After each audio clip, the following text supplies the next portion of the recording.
こんにちは、ゆっくり雑談の時間だよ。19巻発売まで残すところ1ヶ月、早いものだな。そうね、なんだかほんの少し前に18巻が出たような気がしているわ。ほぼ救済なしで連載が続いているせいだろうな。おかげで物語が加速している感じがするぜ。それで連載の話はどうするの？すでに先月の表紙イラストにアウクソーと開演が出てしまっているし、今月の扉絵は開演だぜ。だからそこまでは喋るつもり。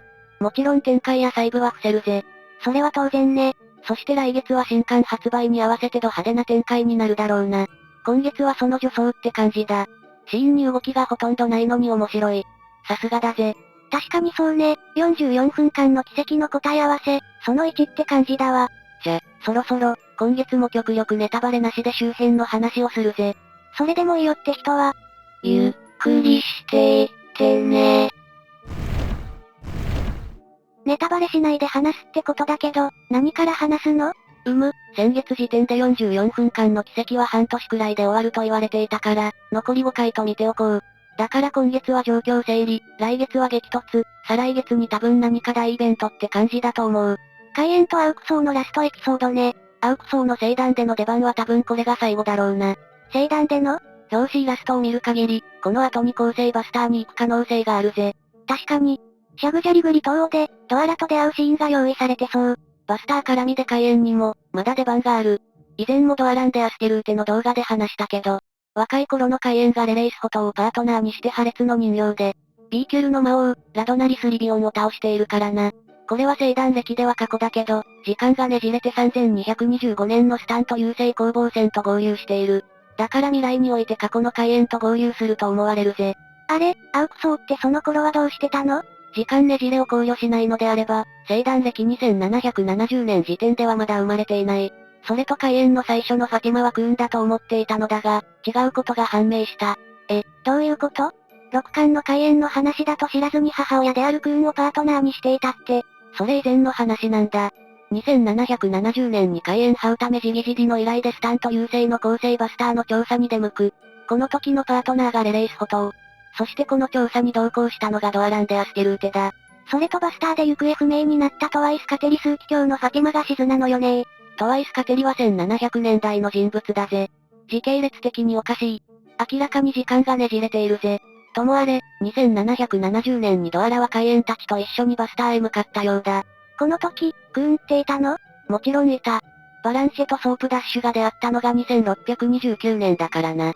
そしてジョーカー人の成人年齢は確か100歳だったはず。開演が成人してバスター調査に行くのが2770年ってことを考えると、2670年頃、つまりソープとバランシェが出会ってから41年後くらいに開演が生まれているはずだ。時系列がギチギチね。この頃のクーンはサロメと一緒にディモスハイアラキのパートナーだったのかしら。多分な。で、バスターから戻ってきた開演は激しく老化して死にかけ状態。ドアラはバスターに残り、レレイスホトウは00と入れ替わっていた。そのバスター遠征から40年後、2810年にウタメボルサによって開演復活。ここから今に繋がる開演の歴史が始まる、と。2810年に開演はクーンをパートナーにしてハス派統一戦線で名が知られるようになる。その後、クーンが自分の母体であることを知った開演。2946年に怒り狂ってバランシェの命を狙うが、アマテラスの分身であるメルリンスに阻止される。これ、計算したら100年以上もパートナーにしてたのよね。そりゃ真実知ったら切れるわよ。アウクソーの除名嘆願により命を取り留めた開演、彼女を新たなパートナーにする。そこからミハエル・レスター相手にミスをやらかしてアウクソーを失いかけて、一回だけアトロポスをパートナーにしてメイユスカを撃破、となるわけだ。開演の復活って前から言われてたけど、こうして時系列順にするとギリ整理できるわね。ただ、気になることが今月の扉絵で書かれていて、2770年のパートナーが2人いる。レレイスホトウと00だ。2人は同一人物ではないから、スタンと優勢でレレイスホトウが戦死してから、00と交代したのかもしれない。詳しいことは一切不明だけどな。語られるのはだいぶ先になりそう。アドラー進行、ボース進行の次がスタンと優勢攻防戦だぜ。その後にフィルモア、惑星から見て進行という順番だぜ。こうして見るとアウクソーとはあんまり一緒に戦っていない印象ね。まあ、それに関してはここでは触れないでおこう。この44分間の奇跡。わかっているのはここでマキシの蒸気が大破すること、マキシが構成するらしいってことくらいだぜ。一体どうしてまともな人間になったのかしらね。今のところ自分のことをファティマだって自称しているし、なんか精神不安定だし、アマテラスもわかってないみたいだし。それなんだよな。まさに歴史の穴埋め。年表のイベントで起きたこと、その結果はわかるけど、プロセスが全くわからないって状態だ。17巻時点ではデプレと手合わせしたシーンやモノローグからして、エディプスコンプレックス的な解釈ができそうなんだけど、11巻時点だと完全におかしいわよね。ミースの命を考慮していない、心理動線が繋がらないわ。そうそう、で、マドラがマキシにゲームをしようって持ちかけて暴発を止めるんだよな。この流れが奇跡が起きなかったルートね。読み返したら、なんだか連載とはマドラの。おっと、ネタバレはやめよう。これ、一体マキシの何が原因なのかしら？多分、来月以降にそれが判明するはずだぜ。牽制に執着しているみたいだけど、そのタイトルを取ったからといって、何が変わるわけでもないわよね。なんで執着しているのかも不明だし。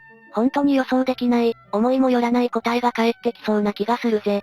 一応、児童精神医学的な理由を探すと、父親というロールモデルの不在とか、母親が子供に過干渉すぎるとか、脳神経とか前頭葉が未発達とかそういうのが出てくる。どれも当てはまりそう。さらにはキリスト教的な文化を背景にすると、神、創造主の不在に対する怒りとかもある。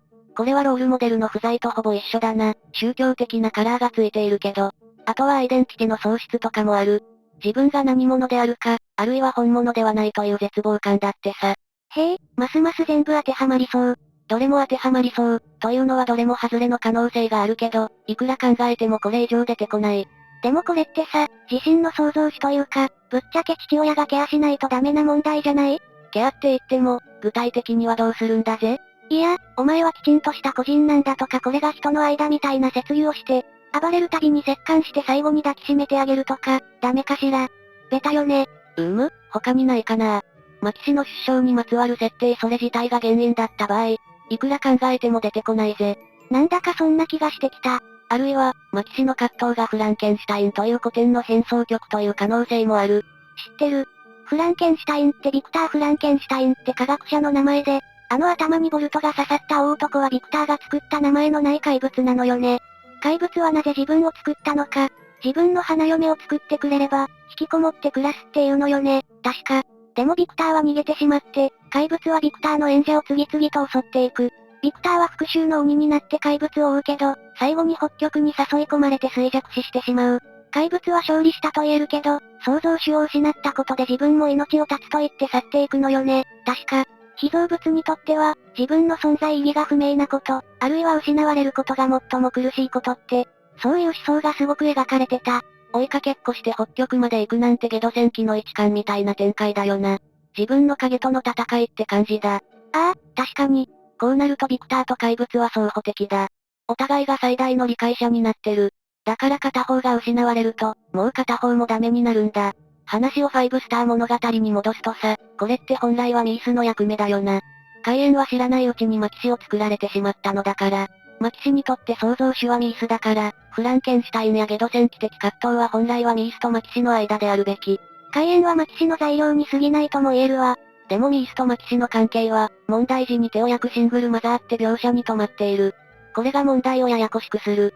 そもそも、なぜミースはマキシを望んだのか、ただの科学的冒険、知的好奇心だけとは思えない。私が思うに、ミースはカイエンとの子供を望んだけど、拒否されることが分かっていたから一人で作ったんだぜ。そこが一番のポイントになるんじゃないかな。時系列が定かでないのだけど、ミースがマキシを作る前に、ヤーボとの間にデプレとマグダルが生まれていたわよね。それが直接の原因じゃない？ミースのジェラシーよ。カイエンの子供を見ちゃったからじゃないかしら。カイエンに子供ができないままだったら、カイエンがたくさんの恋人を作ろうともミースは平気。誰のものでもないから。でも、ヤーボとの間に子供ができてしまったことで、誰のものにもならないはずだったカイエンが家族を持ってしまい、ミースがメンヘラ化したよ、という邪推。ああ、それだと母親の都合で生まれた子供が問題を抱えるのもわかるって感じだ。でもやっぱりカイエンの問題もある気がするんだよな。当初はヤーボに子供ができても会いに来なかったよな。それをミースが知っているかわからないけどね。でもヤーボはボスヤンにやられちゃうだろ。すると家族を持ったカイエンだけど奥さん不在という隙が生まれるわけだ。それで魔が差したのかもしれない。そのポジションに自分が入ろうとしたってこと？コッパ。だから子供が生まれたことを知ったカイエンがすぐにヤーボのところに行っていれば、ミースが変な気を起こすことはなかったかもしれない、という説。その説だとカイエンがろくでなしって言われるのもわかる気がするわ。それと騎士の発生率は基本的にはランダム。一般論として、ワンチャン、騎士の子供を持ちたいアリ捨て希望の女性ってきっと多いと思うわ。そういう女性に対して、思わせぶりな態度を取る騎士は少なくないに違いない、と。ジョーカー太陽星団では父親が認知していない子供がたくさんいるんだろうな。で、大変なのはその子供よ。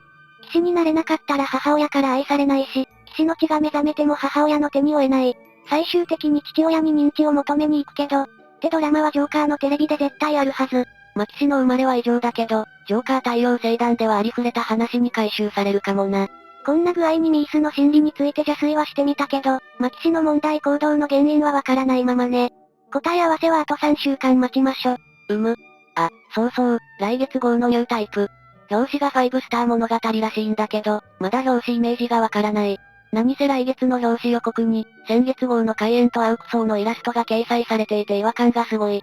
まだ決まっていないだけでしょ。同じ表紙で出てくるはずがないので、また目を引くようなイラストが発表されるはずだと期待しているぜ。40周年よ、これまで以上にすごいのが出てくるに違いないわ。関東特集も楽しみだぜ。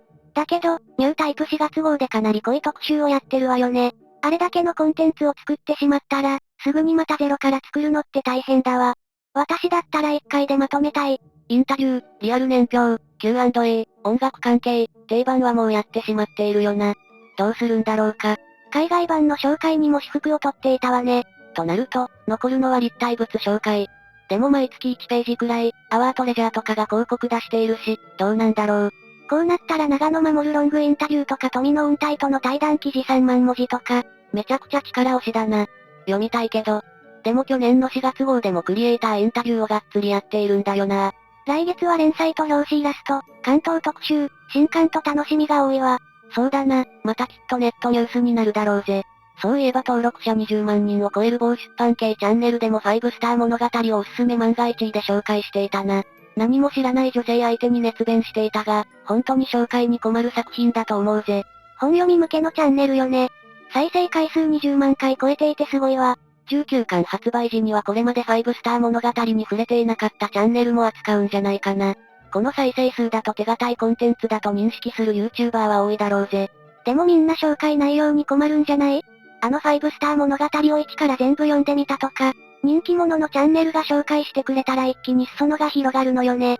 それも往年のファンとしては期待したいところだな。といったところで今回の動画はおしまいにするぜ。ここまでご視聴いただきありがとうございました。良ければチャンネル登録や高評価いただければ幸いです。今月の展開のネタバレトークやその他についてはいつも通り名言で。こちらのご登録もお待ちしています。それじゃ、またねー。